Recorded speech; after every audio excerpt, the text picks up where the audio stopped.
Hello students. तो आज हम स्टार्ट करेंगे डेफिनेट इंटीग्रेशन, और डेफिनेट इंटीग्रेशन एक बहुत ही इंपॉर्टेंट चैप्टर है बोर्ड्स के भी पर्सपेक्टिव से और competitive exams like JEE, CET and so on के भी पर्सपेक्टिव से। तो ये है हमारा महाराष्ट्र स्टेट बोर्ड का टेक्स्ट बुक, और ये एक्सरसाइज 4.1 के फर्स्ट क्वेश्चन में से 5 पार्ट्स आपको दिख रहे हैं। आज हम क्या करेंगे, हम फर्स्ट और सेकंड क्वेश्चन को सॉल्व करने का ट्राई करेंगे। तो आपको ओवरऑल ये प्रोसेस समझ आएगा कि इन क्वेश्चंस का अप्रोच कैसे होता है। तो हम लोग शुरू हो जाते हैं। तो फर्स्ट क्वेश्चन जो है हमारा वो है integral from 1 to 3x - 4 dx। Now students ध्यान दीजिए, हम क्या क्या जानते हैं। तो क्लियरली यहां पे जो हमारा फंक्शन है ना f of x, वो है 3x - 4। लोअर लिमिट जिसको कि हम a से रिप्रेजेंट करते हैं वो है 1, और अपर लिमिट उसको हम रिप्रेजेंट करते हैं b से, और वो है 3। Now using a and b अगर हम h फाइंड आउट कर लें तो h का फॉर्मूला क्या होता है स्टूडेंट्स। आई होप आपको ये पता है कि लिमिट ऑफ अ सम हम कैसे सॉल्व करते हैं, आपने थियरी में डिस्कस किया होगा।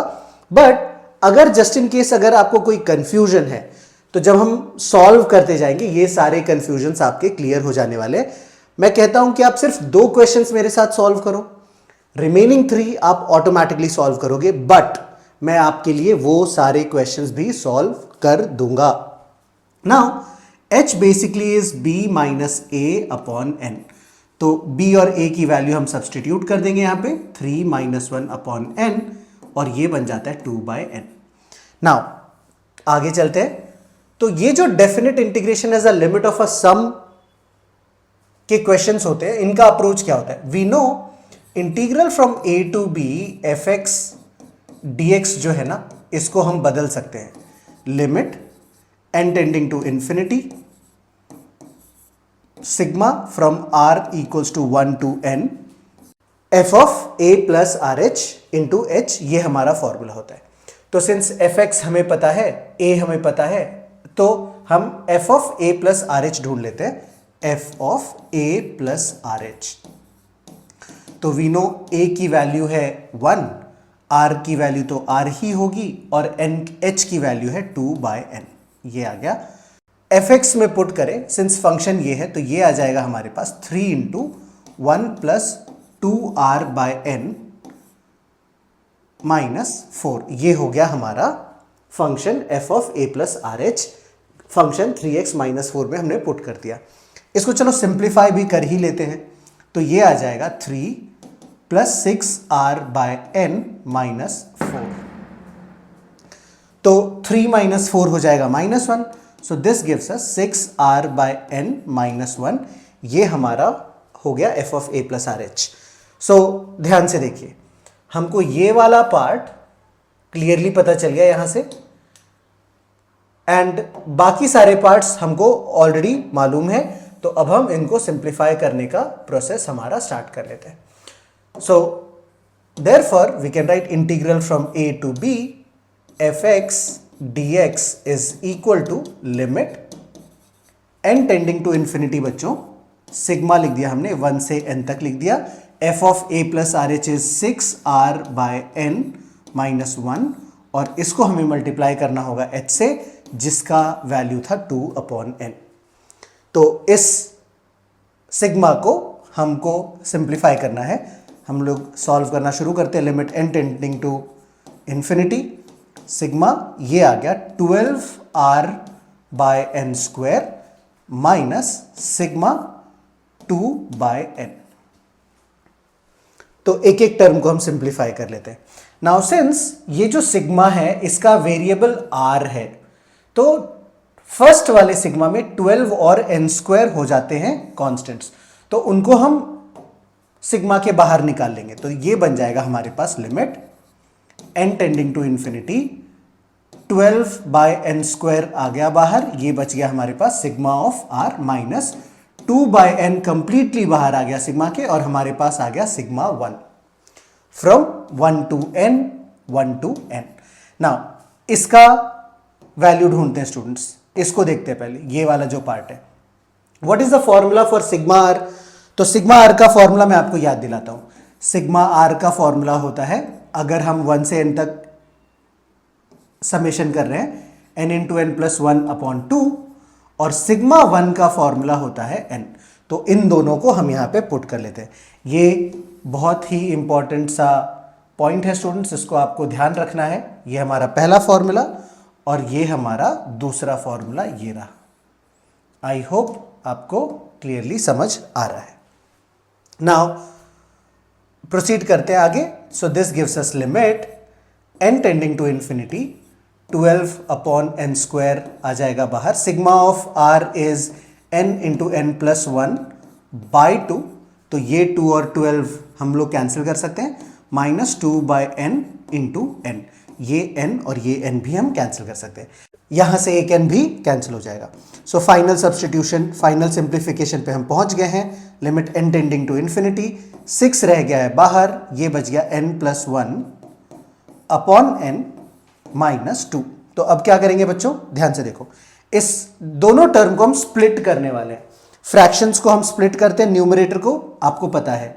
सो ये आ जाता है limit n tending to infinity 6 into 1 plus 1/n -2। अब ध्यान दीजिए, सिंस वी नो स्टूडेंट्स कि n जो है ना, ये हमारा,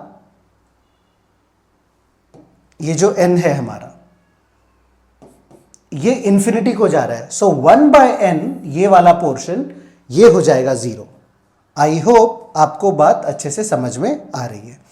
तो दिस पार्ट बिकम्स 0, और अगर हम वैल्यू बाकी का देखें तो ये रह जाएगा 6 into 1 plus 0 -2, and that is equals to 4, and that my dear students is the answer to the first question. तो आपने आई होप इस क्वेश्चन को अच्छे से समझा है कि इस क्वेश्चन का अप्रोच क्या होना होता है। तो मैं एक बार आपके लिए रिकॉल करता हूं इस क्वेश्चन में हमने क्या क्या किया। तो इस क्वेश्चन में हमने सबसे पहले यह देखा कि lower limit is equals to 1 and upper limit is equals to 3। तो ये हमने मार्क कर लिया, lower limit and upper limit. उसके बाद हमने क्या किया, h का वैल्यू हमने कर लिया कैलकुलेट। h का वैल्यू हम कैसे कैलकुलेट करते बच्चों, h का वैल्यू कैलकुलेट करने के लिए हमें क्या करना होता है, फॉर्मूला यूज करना होता है b-a/n, और वो मिलके आ गया हमारे पास 2/n। Now after understanding the basic things हमने क्या कर लिया, हमने इस इंटीग्रल को सिग्मा के टर्म्स में लिख दिया, which is f of a plus r h into H.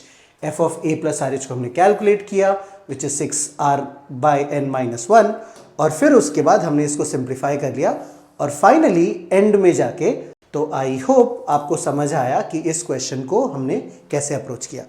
तो इसी तरह से इन अ सिमिलर मैनर हम क्या करेंगे, दूसरे क्वेश्चन को भी सॉल्व करेंगे और देखेंगे कि आप। So now let us begin with the second question. तो आपको याद होगा ये हमारा सेकेंड क्वेश्चन था, integral of 0 to 4 x² dx। तो अब मैं आपसे कुछ कुछ सवाल पूछूंगा, आपको इमीडिएटली मुझे आंसर करना है। तो सबसे पहले बताओ मुझे कि a का वैल्यू क्या है। तो a का वैल्यू है 0। b का वैल्यू क्या है बच्चों, तो b का वैल्यू है 4, ठीक है। और हमारा फंक्शन f ऑफ x क्या है, ये है x²। नाउ अब हमको h ढूंढना है। h क्या होता है आपको याद होगा वेरी क्लियरली, तो h होता है b-a/n। नाउ b की वैल्यू है 4, a की वैल्यू है 0, तो ये आ जाता है 4/n। I think this is absolutely clear.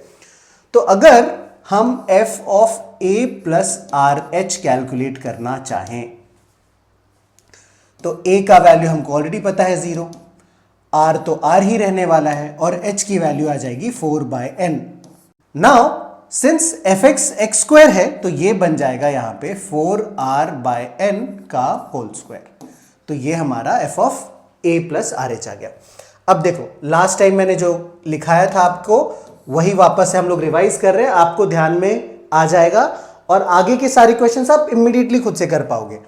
Integral from a to b fx dx, क्या लिखा था हमने, सबसे पहले लिखना है आपको लिमिट, और n जाता है इन्फिनिटी को, sigma from 1 to n f of a plus r h into h. Now ये सारी चीजें आपने ऑलरेडी पहले पढ़ रखी है और आपको अच्छे से ध्यान में आएगी। तो अब आपको सिर्फ इसमें वैल्यू पुट करना है और आपका काम हो जाएगा। तो हम लोग इस प्रोसेस में आगे बढ़ते हैं। तो ये आ जाता है limit n tending to infinity sigma from 1 to n f of a plus r h, ये है हमारे पास 16r square upon n square into h की वैल्यू है हमारे पास 4/n students. Now since this sigma is over r, हम लोग r को वेरी कर रहे हैं, तो हमारे लिए 16, 4 और n कॉन्स्टेंट्स के जैसे बिहेव करेंगे। तो ये आ जाता है limit n tending to infinity 64 upon n cube, ये हमने ले लिया कॉमन और हमारे पास बच जाता है sigma of r square from 1 to n। Now sigma of r square का फॉर्मूला क्या होता है स्टूडेंट्स, ये भी आपने पहले पढ़ रखा है, ये 11th स्टैंडर्ड का पार्ट है। तो इसको हम लोग लिख लेते हैं limit n tending to infinity 64/n cube, और ये आ जाता है n into n plus 1 into 2n plus 1 upon 6। तो अब हम इसको सिंप्लीफाई कर लेते हैं। देखिए एक n तो डायरेक्टली कैंसिल हो जाएगा, हम 2 के भी फैक्टर को हटा सकते हैं, तो नीचे बचा 3 और ऊपर बचा 64 divided by 2 is 32 and this is equals to limit n tending to infinity, ये बच जाएगा हमारे पास, हम लोग ऊपर मल्टीप्लाई कर लेंगे 32 into 2n squared plus 3n plus 1 whole divided by n square upon 3। अब क्या करना है, इस ब्रैकेट को अलग अलग टर्म्स में स्प्लिट कर लेते हैं। So this is limit n tending to infinity 32 upon 3 into 2 plus 3 by n plus 1 by n square. तो आप लोग को यह बात समझ आई कि हमने क्या किया यहां पे, हमने तीनों टर्म को अलग अलग ब्रेक कर दिया, अलग अलग स्प्लिट कर दिया, और फर्स्ट टर्म से n स्क्वायर कैंसिल हो गया और सेकेंड टर्म से एक n कैंसिल हो गया। Now as you know students की this n is going to infinity, ये वाला पार्ट और ये वाला पार्ट हो जाएगा 0, तो हम लोग उसको नोट कर लेते हैं। These two parts will become 0 and therefore what we have is 32/3 into 2 and इसका आंसर आ जाता है 64/3। That my dear students is the answer to this question। तो I hope आपको ये क्वेश्चन भी अच्छे से समझ आया होगा। तो ओवरऑल प्रोसेस क्या है, आपको f of x पता करना है, जिसकी मदद से आप f of a plus rh ढूंढ लोगे। Integral from a to b is limit n tending to infinity sigma of 1 to n sigma of f of a plus rh into h। तो आपने देखा कि इसको हमने कैसे सब्स्टिट्यूट किया सिंपली, और ये क्वेश्चन का आंसर आ गया हमारे पास 64/3। तो ये दोनों क्वेश्चंस हमने बहुत ही इजीली सॉल्व कर लिए। अब हम थोड़ा आगे चलते हैं और देखते हैं कि पहले पेज पे जो हमारे पास क्वेश्चंस थे उनमें बाकी सारे क्वेश्चंस कैसे थे। नाउ अगर मैं आपको बताऊं तो ये थर्ड क्वेश्चन ये भी काफ़ी इजी सा क्वेश्चन है। Integral of 0 to 2 e raised to x dx, फिर हमारे पास है integral of 0 to 2 3x square minus 1, और तीसरा क्वेश्चन है integral of 1 to 3 x cube dx। तो मैं ये चाहूँगा कि आप नेक्स्ट 3 क्वेश्चंस को खुद से ट्राई कीजिए और देखिए कि आप कैसे इन क्वेश्चंस को सॉल्व कर पाते हैं। अगर आपको लगता है कि फर्स्ट और सेकंड क्वेश्चन को वापस देखने की ज़रूरत है तो आप उसको पॉज कीजिए, खुद से लिखिए और वापस से ट्राई कीजिए समझने का। And I am very sure कि आप बाकी के 3 क्वेश्चंस को खुद से सॉल्व कर पाएंगे। वैसे मैं आपके लिए इन तीनों क्वेश्चंस के भी सोल्यूशन बहुत जल्दी लाने वाला हूँ। सो आज के लिए इतना ही। आई होप आपको अच्छे से समझ आया होगा। Thank you so much.